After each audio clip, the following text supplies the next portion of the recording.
ഹരേ കൃഷ്ണ. എല്ലാവർക്കും മാധവത്തിലേക്ക് സ്വാഗതം. നമുക്കെല്ലാവർക്കുമുള്ള പരാതിയാണ്. എനിക്കും ഒരു സമയത്ത് ഇതേ പരാതി ഉണ്ടായിരുന്നു. അതായത് ഞാൻ എത്ര പ്രാർത്ഥിച്ചിട്ടും, എത്ര മനസ്സ് നൊന്ത് പ്രാർത്ഥിച്ചിട്ടും ഭഗവാൻ എൻ്റെ പ്രാർത്ഥന കേൾക്കുന്നില്ലല്ലോ എന്ന്. ഈ കണ്ണൻ്റെ മുമ്പിലിരുന്ന് ഞാൻ ഒരുപാട് പ്രാർത്ഥിച്ചിട്ടുണ്ട്. അപ്പോഴൊക്കെ എനിക്ക് തോന്നിയിട്ടുണ്ട്, എന്താണ് എൻ്റെ മാത്രം പ്രാർത്ഥന ഭഗവാൻ കേൾക്കാത്തത് എന്ന്. പിന്നീട് ഞാനൊരിക്കൽ യാദൃച്ഛികമായിട്ട് ഒരാൾ പറഞ്ഞിട്ടാണ് ഞാൻ നാഡീ ജ്യോത്സ്യനെ കാണാൻ പോയത്. വെറുതെ ഒരു കൗതുകത്തിൻ്റെ പുറത്ത് കാണാൻ പോയതാണ്. അപ്പോഴവർ എൻ്റെ പൂർവ്വജന്മം വായിച്ച് കേൾപ്പിച്ചിട്ട് ചില കാര്യങ്ങളൊക്കെ പറഞ്ഞു. അപ്പോൾ എനിക്ക് മനസ്സിലായി, ഞാൻ എന്തുകൊണ്ടാണ് ഈ ദുരിതങ്ങളും ദുഃഖങ്ങളും എല്ലാം അനുഭവിക്കുന്നത്. ഞാൻ ആ ജ്യോത്സ്യത്തെ വിശ്വസിക്കുകയോ അതല്ലെങ്കിൽ നിങ്ങളോട് വിശ്വസിക്കാൻ പറയുകയോ ഒന്നുമല്ല. പക്ഷേ ഒരു കാര്യം അതിൽ നിന്ന് എനിക്ക് മനസ്സിലായത്, ഇതെല്ലാം നമ്മൾ ഈ ഭൂമിയിൽ അനുഭവിക്കുന്നത് നമ്മുടെ കർമ്മഫലങ്ങളാണ് എന്ന്. ചിലർ പെട്ടെന്ന് പ്രാർത്ഥിച്ചു കഴിഞ്ഞാൽ പെട്ടെന്ന് അവർക്കതിൻ്റെ ഫലം ലഭിക്കും. ചിലർക്ക് ചെറുപ്രായം മുതലേ അങ്ങ് ദുരിതവും കഷ്ടപ്പാടും ബുദ്ധിമുട്ടുമായിരിക്കും. അപ്പോൾ അവർ ഈ ചെറുപ്രായത്തിലൊക്കെ എന്ത് തെറ്റ് ചെയ്തിട്ടാണ്. പക്ഷേ കുഞ്ഞിലേ മുതലേ അവർക്ക് ദുഃഖങ്ങളും പ്രയാസങ്ങളായിരിക്കും. കൊച്ചു കുഞ്ഞുങ്ങൾക്കൊക്കെ അസുഖം വരും.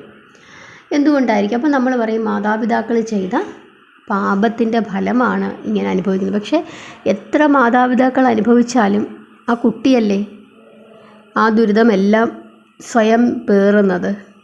മറ്റു കുട്ടികളെ പോലെ ഓടിച്ചാടി കളിക്കാൻ പറ്റാതിരിക്കുക, വേദന കൊണ്ട് നമ്മളാകെ തളർന്നു പോവുക, ഇപ്പോൾ ഇങ്ങനെയുള്ള കാര്യങ്ങളൊക്കെ അനുഭവിക്കുന്നത് ആ കുട്ടിയും കൂടിയാണ്. അപ്പോൾ ആ കുട്ടി എന്ത് തെറ്റ് ചെയ്തിട്ടാണ്? അപ്പോൾ ഇതെല്ലാം നമ്മൾ അനുഭവിക്കേണ്ടി വരുന്നത് നമ്മുടെ കർമ്മഫലങ്ങളാണ്, നമ്മൾ മുൻജന്മങ്ങളിൽ ചെയ്ത ഫലങ്ങളാണ് എന്ന് മനസ്സിലാകുമ്പോൾ നമുക്ക് മനസ്സിലാകും എന്തുകൊണ്ടാണ് ഭഗവാൻ നമുക്ക് ഈ ദുഃഖങ്ങളൊക്കെ തരുന്നത്.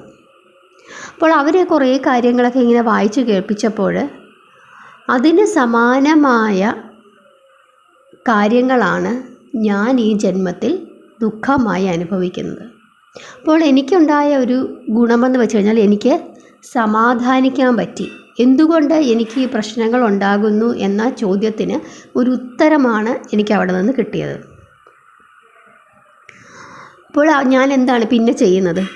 ഇനി ഈ ജന്മത്തിലെങ്കിലും തെറ്റുകളൊന്നും ചെയ്യാതിരിക്കുക, അറിഞ്ഞോ അറിയാതെയോ. അഥവാ നമ്മൾ അറിഞ്ഞെന്തെങ്കിലും തെറ്റുകൾ ചെയ്താൽ അതിന് പരിഹാരം നമ്മളെ കൊണ്ട് പറ്റുന്ന രീതിയിൽ ചെയ്യുക.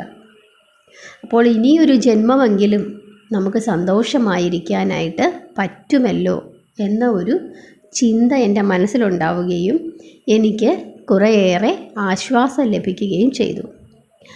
പിന്നെ ഞാൻ ചെയ്ത കാര്യം, ഞാൻ നിരന്തരമായി പ്രാർത്ഥിച്ചുകൊണ്ടേയിരുന്നു. എന്നെങ്കിലും ഒരിക്കൽ എൻ്റെ ദുഃഖം ഭഗവാൻ കാണും എന്ന വിശ്വാസത്തിൽ. ഇപ്പോൾ കുചേലൻ തന്നെ എത്രയോ വർഷം അദ്ദേഹം ദരിദ്രനായി ഇരുന്നു. ഭാര്യയ്ക്കും കുട്ടികൾക്കും ഒന്നും ഇഷ്ടമുള്ളത് മേടിച്ചു കൊടുക്കാൻ പറ്റാതെ, എന്തിന് ആഹാരം പോലും സമയത്തിന് കൊടുക്കാൻ പറ്റാത്ത അവസ്ഥയിൽ സുദാമാവിരുന്നു.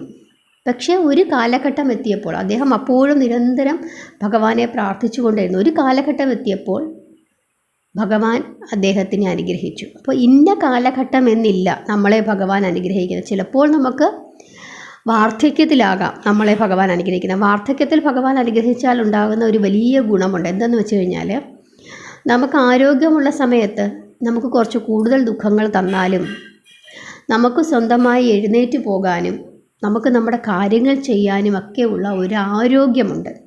ഈ ആരോഗ്യമില്ലാതിരിക്കുന്ന സമയത്ത് നമ്മളെ ഭഗവാൻ അനുഗ്രഹിച്ചാൽ അത് വളരെ വലുതാണ്. കാരണം ആ സമയത്ത് നമുക്ക് പരസഹായമില്ലാതെ നമ്മുടെ കാര്യങ്ങൾ ചെയ്യാനായിട്ട് പറ്റും, ഭഗവാന്റെ അനുഗ്രഹം ഉണ്ടെങ്കിൽ. ഇപ്പോൾ ചില മനുഷ്യരെ കാണാം, അവർ സുഖമായി അവരുടെ കാലഘട്ടം മുഴുവൻ ജീവിച്ചു, പക്ഷേ വയസ്സായപ്പോൾ കിടന്ന് നരകിക്കുകയാണ്. എന്തൊരു ദുരിതമാണത്. അവർ സ്വയം തരയിക്കുകയും അവർ കാരണം മറ്റുള്ളവർക്ക് ബുദ്ധിമുട്ടുണ്ടാക്കുകയും ചെയ്യുന്നു. അപ്പം അതിനെക്കാട്ടിയൊക്കെ ഭേദം വയസ്സുകാലത്ത് ഭഗവാൻ നമ്മളെ അനുഗ്രഹിക്കുന്നതാണ്. ബാക്കി സമയത്ത് നമുക്ക് ഇച്ചിരി കഷ്ടപ്പാടും ബുദ്ധിമുട്ടും ഒക്കെ ഉണ്ടെങ്കിലും നമുക്കതിനെ തരണം ചെയ്യാനുള്ള ആരോഗ്യവും മനഃശക്തിയും ഉണ്ടാകും. അപ്പോൾ നമ്മളെല്ലാവരും എന്താണ് ചെയ്യേണ്ടത്? എൻ്റെ ജീവിതത്തിൽ നിന്നും എനിക്ക് മനസ്സിലായ കാര്യമാണിത്. ദുഃഖങ്ങളും പ്രയാസങ്ങളും ദുരിതങ്ങളുമൊക്കെ നമുക്ക് ദൈവം തരുന്നു. ചിലർക്ക് വേഗത്തിൽ പ്രാർത്ഥനയുടെ ഫലം കൊണ്ട് ചിലർക്ക് പെട്ടെന്ന് ഭഗവാന്റെ അനുഗ്രഹം ഉണ്ടാകുന്നു. ചിലർക്ക് കാലതാമസം എടുക്കും. ഒരു മരുന്ന് കഴിച്ചാൽ പോലും നമുക്കങ്ങനെ, ചിലർക്ക് പെട്ടെന്ന് മരുന്ന് കഴിക്കാതെ തന്നെ പനി മാറും, ചിലർക്ക് മരുന്ന് കഴിച്ചാലേ മാറും, ചിലർക്ക് ആൻറ്റിബയോട്ടിക് 2-3 കോഴ്സ് കഴിക്കണം ഒരു പനി മാറണമെങ്കിൽ. അതുപോലെയാണ് പ്രാർത്ഥനയും. കുറേ നാൾ പ്രാർത്ഥിച്ചു, നമുക്കിതൊന്നും ലഭിച്ചില്ല, ഭഗവാന്റെ അനുഗ്രഹം ലഭിച്ചില്ല എന്ന് കരുതി നമ്മുടെ പ്രാർത്ഥനകൾ ഒഴിവാക്കാതിരിക്കുക.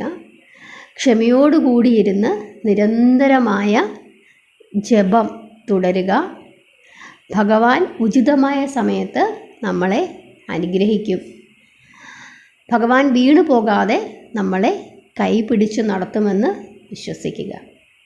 ഇത് മാത്രമാണ് നമുക്കെല്ലാവർക്കും ചെയ്യാൻ പറ്റുന്നത്. അതുകൊണ്ട് തന്നെ പ്രയാസങ്ങളും ദുഃഖങ്ങളും വരുമ്പോൾ ഒരു കാരണവശാലും തളരാതിരിക്കുക. അതുപോലെ തന്നെ ചിലർ പറയും, നാമം ചെല്ലാൻ പോലും തോന്നുന്നില്ല ചേച്ചി, അത്രയ്ക്ക് ക്ഷീണവും മടിയും അലസതയും ഒക്കെ എനിക്ക് തോന്നുന്നു. നമുക്ക് അത്യധികമായ ദുരിതവും ദോഷവുമുള്ള സമയത്താണ് നമുക്കിങ്ങനെ തോന്നുന്നത്.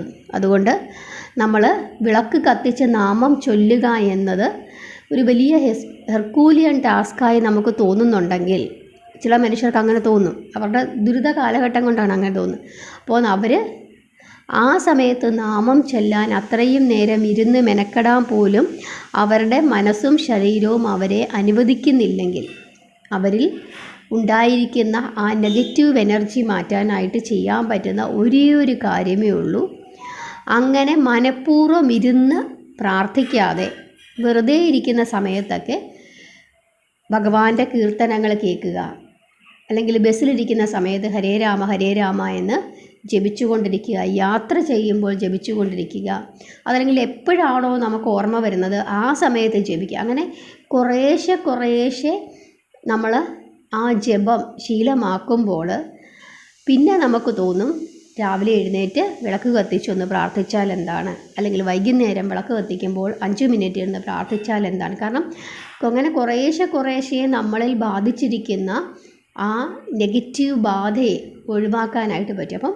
നമുക്ക് എപ്പോഴാണോ സമയം കിട്ടുന്നത് ആ സമയത്തൊക്കെ നമ്മളിങ്ങനെ മനസ്സിൽ ജപിച്ചുകൊണ്ടേയിരിക്കുക. അപ്പോൾ പിന്നീട് നമുക്ക് ഇരുന്ന് ജപിക്കാനുള്ള ശീലം കിട്ടും അല്ലേ. ആദ്യമായിട്ട് നമ്മൾ നടക്കുമ്പം വീഴും, നടക്കാൻ ശ്രമിക്കുമ്പോൾ, പിന്നെയാണ് നന്നായി നടക്കാൻ പഠിക്കുന്നത്. അതുപോലെ തന്നെ ഇരുന്ന് നാമം ചെല്ലുമ്പോൾ ഉറക്കം വരിക, ക്ഷീണം വരിക, ഇങ്ങനെയൊക്കെ തോന്നുന്ന ആളുകൾ അവരതിന് പെട്ടെന്ന് ശ്രമിക്കാതെ വെറുതെ ഇരിക്കുന്ന സമയത്ത്, ഉച്ച സമയത്ത് അല്ലെങ്കിൽ യാത്ര ചെയ്യുമ്പോൾ, ഓർക്കുമ്പോഴൊക്കെ ജപിക്കുക. അങ്ങനെ നമ്മളെ ബാധിച്ചിരിക്കുന്ന ആ നെഗറ്റീവ് എനർജി മാറി പോസിറ്റീവ്നെസ്സിലേക്ക് നയിക്കപ്പെടും. ഇതാണ് എല്ലാവരും ചെയ്യേണ്ടത്. ദുഃഖങ്ങൾ വരുമ്പോൾ തളരാതിരിക്കുക, ക്ഷമയോടുകൂടി കാത്തിരിക്കുക. ഒരു നാൾ ഭഗവാൻ തീർച്ചയായും നമ്മളെ അനുഗ്രഹിച്ചിരിക്കും. ഹരേ കൃഷ്ണ.